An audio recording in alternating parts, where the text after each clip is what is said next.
दोस्तों post office GDS में जो है भर्ती निकल कर आ चुकी है 28,740 पदों पे। अगर आप 10वीं पास है ना, इस भर्ती का फॉर्म भर सकते हैं। इसमें बिना एग्जाम का जो है ना डायरेक्ट चयन होता है। आपको कोई इसमें जो है एंट्रेंस एग्जाम नहीं देना होता है। और खास बात यह है ना कि सेंट्रल गवर्नमेंट की जॉब है, 10वीं पास। चलिए वीडियो को स्टार्ट करते हैं और जानते हैं इसका फॉर्म कैसे फिल करना है। हम अप्लाई वाले लिंक पे आएंगे तो यहाँ देखेंगे एक ऑप्शन मिलता है कैंडिडेट्स रजिस्ट्रेशन का। आप क्या करेंगे, न्यू कैंडिडेट्स रजिस्ट्रेशन वाले ऑप्शन पे क्या करेंगे, क्लिक करेंगे। और जब आपका रजिस्ट्रेशन हो जाता है तो आप यहाँ से जो है लॉग इन करते हैं। चलिए हम यहाँ पे रजिस्ट्रेशन वाले ऑप्शन पे क्लिक करते हैं। यहाँ पे आप देखेंगे तो आपको जो है सबसे पहले आपको अपना जो है मोबाइल नंबर लिखने का ऑप्शन आएगा, वो लिखेंगे। इसके बाद से ईमेल एड्रेस लिखने का ऑप्शन आएगा, वो लिखेंगे। और उसके बाद से आप यहाँ पे क्या करेंगे, नेक्स्ट वाले ऑप्शन पे क्लिक करेंगे। जैसे फ्रेंड्स आप मोबाइल और ईमेल लिख के जैसे आप यहाँ पे कर्सर हटाते हैं तो यहाँ पे आपको सेंड ओटीपी का बटन इनेबल होता है। तो आप इस पे ओटीपी भेजेंगे, फिर इस पे भी ओटीपी भेजेंगे, दोनों पे ओटीपी भेजना है आपको। और उसके बाद से ओटीपी को यहाँ पे बारी बारी से लिख लेना है। ईमेल वाला ओटीपी ईमेल वाले बॉक्स में, मोबाइल वाला ओटीपी मोबाइल वाले बॉक्स में लिखेंगे और उसको से नेक्स्ट करेंगे। जैसे फ्रेंड्स आप ओटीपी लिख के वेरीफाई करेंगे, इस तरह से वेरीफाइड हो जाएगा। उसके बाद आपको नेक्स्ट करना है। नेक्स्ट करते ही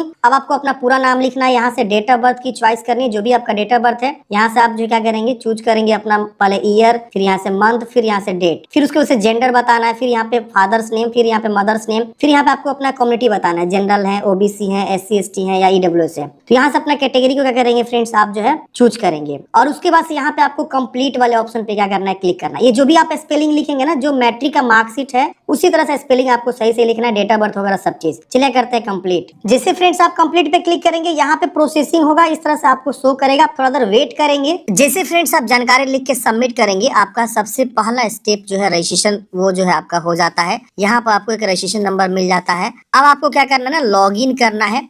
और उसके बाद से आपको जो है देखिए तुरंत एक एसएमएस भी आ जाता है जैसे आप रजिस्ट्रेशन करते हैं तो। और उस रजिस्ट्रेशन एसएमएस में आपको जो है ना दो चीज लिखी रहती है, एक आपका रजिस्ट्रेशन नंबर लिखा रहता है, दूसरा उसमें पासवर्ड लिखा रहता है। तो अब आप क्या करेंगे, जो है लॉग इन करेंगे। तो आपका रजिस्ट्रेशन हो गया। अब आपको यहाँ पे कैंडिडेट्स लॉग इन मिलेगा, आप कैंडिडेट्स लॉग इन पे क्लिक करेंगे। देखिए जो लोग पहले से रजिस्ट्रेशन करके छोड़े हुए हैं ना, उनको दोबारा रजिस्ट्रेशन करने की आवश्यकता नहीं है। वो यहाँ से फॉरगेट रजिस्ट्रेशन कर सकते हैं या यहाँ लॉग इन पे जाके जो है फॉरगेट पासवर्ड कर सकते हैं। तो चलिए हम यहाँ लॉग इन करके आपको दिखाते हैं। इस पे हम क्लिक करेंगे, प्रोसेस टू लॉग इन पे क्लिक करेंगे। अब देखिए यहाँ पे रीसेट पासवर्ड को करना होगा, तब जाकर लॉग इन होगा, या 2-3 दिन वेट कर लीजिए, सर्वर सही होगा तो आपका लॉग इन हो जाएगा। चलिए यहाँ पे यूजर आईडी लिखना है, पासवर्ड लिखना है और उसके बाद लॉग इन करना है। जैसे ही रजिस्ट्रेशन नंबर पासवर्ड लिख के आप लॉग इन करेंगे, तुरंत एक और ओटीपी आपके मोबाइल पे जाएगा। आपको तुरंत यहाँ ओटीपी को फिर से फिल करना है और वेरीफाई एंड लॉग इन वाले ऑप्शन पे क्लिक करना है। लॉग इन करते फ्रेंड्स आपका डैशबोर्ड कुछ इस प्रकार से ओपन हो जाता है। यहाँ पे आप देख सकते हैं जो है आपका इंपोर्टेंट डेट लिख रहा है कि कब से कब तक आपको फॉर्म को भरना है। और यहाँ एप्लीकेशन ओपन दिखा रहा है। यहाँ पे आप नोटिफिकेशन को डाउनलोड करेंगे और यहाँ से आपको अप्लाई करना है। जब आपका अप्लाई हो जाएगा तो यहाँ पे आप जो है अपना एप्लीकेशन देख सकते हैं माई एप्लीकेशन पे, और रजिस्टर कंप्लेंट करना है आपको तो कंप्लेन कर सकते हैं।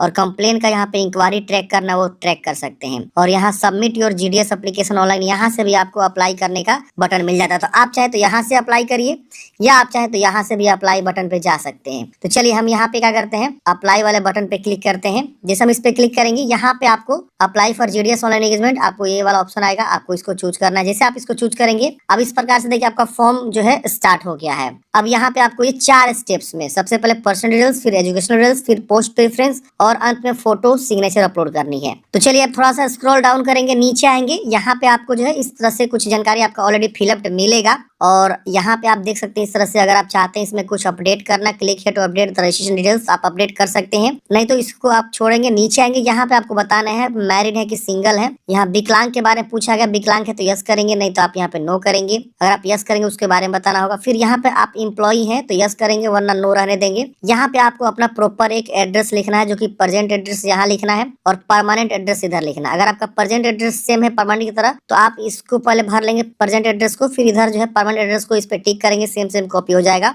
अलग अलग लिख सकते हैं।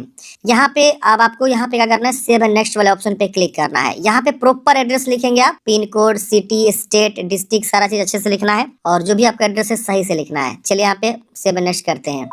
7 नेक्स्ट करते हैं फ्रेंड्स। अब यहाँ पे आपको अपना एजुकेशनल डिटेल्स की जानकारी भरनी है। तो यहाँ पे आप अपना सर्कल बताएंगे, किस सर्कल से आप यहाँ पे मैट्रिक पास किए हैं। देखिए यहाँ लिखा है सिलेक्ट SSC स्टडीड सर्कल, मतलब यहाँ पे आपको जानना है सर्कल के बारे में। तो यहाँ पे देखिए इस प्रकार से सर्कल्स आएंगे, मतलब यहाँ पे जो है आपका जो है किस राज्य से आपने पढ़ाई किया वो आपको समझिए यहाँ पे चूज करना है। मैट्रिक किस राज्य से आपने पढ़ाई किया, ठीक है। फिर पासिंग ईयर बता रहे हैं कि मैट्रिक आपने कौन से ईयर में पास आउट किया हुआ है। फिर यहाँ पे आपको बोर्ड आएगा उसके अकॉर्डिंग, जैसे हम यहाँ पे बिहार चूज किया तो यहाँ पे हमने जो है बिहार बोर्ड देखिए आ रहा है, और CBSE भी आ रहा है, ऐसा नहीं CBSE नहीं आएगा, CBSE भी देखिए आ रहा है। CBSE यहाँ पे देख सकते हैं 1982 से 2025 वाला, फिर 1982 से 2025 वाला यहाँ पे CBSE बोर्ड सेकेंडरी 6 सब्जेक्ट का भी अगर किसी का होगा तो ये ऑप्शन चूज करेंगे। बाकी बिहार बोर्ड 500 मार्क्स वाले जो कि ये वाला ऑप्शन चूज करेंगे। बहुत पुराने वाले जो बिहार बोर्ड में पढ़ाई किए हैं उनके लिए भी ऑप्शंस यहाँ पे ओपन स्कूलिंग वाला है। ये शिक्षा बोर्ड वाला जो है संस्कृत शिक्षा बोर्ड जो पटना यहाँ पे एक बोर्ड है बिहार में वो भी है। स्टेट मदरसा बोर्ड है जो उर्दू वगैरह से पढ़ते हैं मदरसा बोर्ड से, तो उनके लिए ऑप्शन है। इसके अलावा NIOS से कोई पढ़ाई किया उसके लिए भी यहाँ पे ऑप्शंस आपको देखने को मिलेंगे। 6 सब्जेक्ट 7 सब्जेक्ट वाला अलग अलग है। तो बिहार बोर्ड से है तो ये आप चूज करेंगे और उसके अकॉर्डिंग देखिए इस प्रकार से जो है आपको आएगा। सबसे पहले आपको जो है यहाँ पे मेमो नंबर भरना है, यानी एक तरह से आपका समझ लीजिए रोल नंबर है, या जो है बोल रहा है कि enter any of the following SSC memo number या certificate number, roll number, registration number, कोई एक आपको लिख देना है यहाँ पे, ठीक है ना। तो हम यहाँ पे क्या करेंगे मैट्रिक का रोल नंबर जो है लिख देंगे, जो भी हमारा रोल नंबर है। अब यहाँ पे हमको क्या करना है, इंटर करना है अलग अलग सब्जेक्ट का मार्क्स कितना है। तो इंग्लिश का यहाँ पे कितना मार्क्स आपको प्राप्त हुआ है वो लिखेंगे। यहाँ पे आपने क्या पढ़ा हुआ है, MIL हिंदी पढ़ा है कि बंगाली की मैथिली की उर्दू।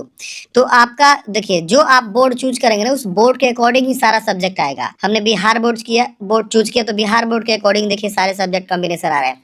CBSE चूज करेंगे CBSE के अकॉर्डिंग आएगा। अगर आप अदर को UP बोर्ड चूज करेंगे उसके अकॉर्डिंग आएगा। तो यहाँ पे हमको अब हिंदी की जानकारी भरनी है, अब फिर यहाँ मैथ की जानकारी, फिर यहाँ पे साइंस की मार्क्स, फिर सोशल साइंस का मार्क्स। ये सब मार्क्स के अकॉर्डिंग सही भरिएगा, गलती नहीं करना है। यहाँ पे आपको एक्स्ट्रा कोई सब्जेक्ट पढ़े हैं, जैसे कि आप देख सकते हैं यहाँ पे कौन सा सब्जेक्ट नहीं है, हिंदी है, हिंदी तो हमने ऊपर चूज किया, संस्कृत हमने नहीं चूज किया था, तो संस्कृत का सब्जेक्ट यहाँ पे इंटर करेंगे। तो इस तरह से हमको क्या करना है ना, यहाँ पे जो है सभी सब्जेक्ट का मार्क्स को ऐड करना है। तो देखिए हमने इस तरह से जो है बारी बारी से हर एक सब्जेक्ट का जो है मार्क्स को यहाँ पे लिख दिया है, 100 में कितना हमको मिला हुआ है। Have you study any additional language, आपने कोई और एडिशनल लैंग्वेज पढ़ाई किया है तो आप यहाँ पे यस करेंगे, वरना नो रखने हैं। फिर यहाँ पे हमको सेव करना है। सेव होते ही एजुकेशनल क्वालिफिकेशन हमारा सेव हो जाएगा। अब आपको यहाँ पे पोस्ट प्रेफरेंस देना है कि आप किस सर्कल से फॉर्म भरना चाहते हैं। ये सबसे इंपॉर्टेंट पॉइंट है जो कि आपको समझना होगा कि किस सर्कल से हम फॉर्म भरें। अब जाएगा यहाँ पे आपको क्लिक हियर करना, ये जो बटन दिख रहा है कि नया जो है वेबसाइट पे जाएं, तो आप इस पे क्लिक करेंगे तो ये देखिए ये वेबसाइट आ गया। अब आपको देखना है ना सर्कल वाइज वैकेंसी कहाँ कितनी है।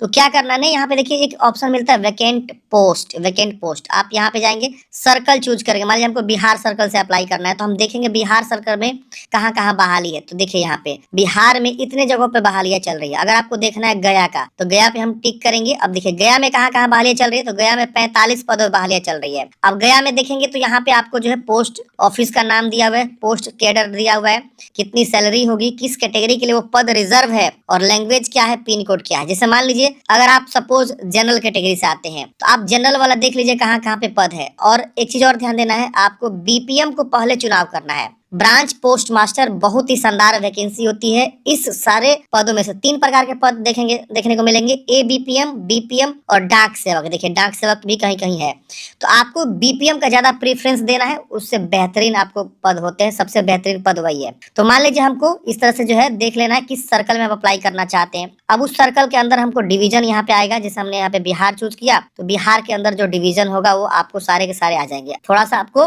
वेट करना है क्योंकि यहाँ पे समय लग सकता है आपको डिवीजन आने में, तो मैं थोड़ा सा वेट कर लेता हूँ। तो फ्रेंड्स यहाँ पे देख सकते हैं इस प्रकार से जो है बिहार में जितने भी डिवीजन है वो सभी डिवीजन यहाँ पे शो होंगे। मान लीजिए हमको पटना डिवीजन अप्लाई करना है। अब देखिए पटना डिवीजन में यहाँ पे देख सकते हैं जितने भी मतलब आपकी वैकेंसी है यहाँ पे आपको शो होगा। यहाँ पे आप पेज नंबर 2 पे भी जा सकते हैं। अब आपको प्रीफ्रेंस देना है। प्रीफ्रेंस कैसे देना है वो समझिए। तो देखिए यहाँ पे 1 नंबर जो वैकेंसी है वो इस एरिया की है और यहाँ पे BPM पद है, और यहाँ पे आपको जो है 1 नंबर इसका अगर प्रेफरेंस देना है आपको तो आप 1 चूज करेंगे। अगर अगर आप इसको देना चाहते हैं 2 नंबर तो आप यहाँ से 2 चूज करेंगे। अगर आप इसको देना चाहते हैं 3 नंबर 3 नंबर, मतलब आप सीक्वेंस वाइज जो है ना पोस्ट प्रेफरेंस दे रहे हैं आप। अगर आप देखेंगे नहीं 10 नंबर वाला जो है ना बढ़िया पद है, सपोज हम इसको 2 नंबर रख सकते हैं तो 2 नंबर हम यहाँ पे चूज करेंगे। यहाँ देखिए आपका प्रेफरेंस का समरी भी आ रहा है। 3 नंबर रखना है इसको तो आप यहाँ पे इसको 3 नंबर रखेंगे। तो ऐसे आपको देना, लेकिन एक बार मैंने बताया ना फ्रेंड्स कि आप अपना जो है चेक करेंगे एक बार। अब यहाँ से पोस्ट डाउनलोड करना चाहते हैं तो आप इस पे क्लिक करेंगे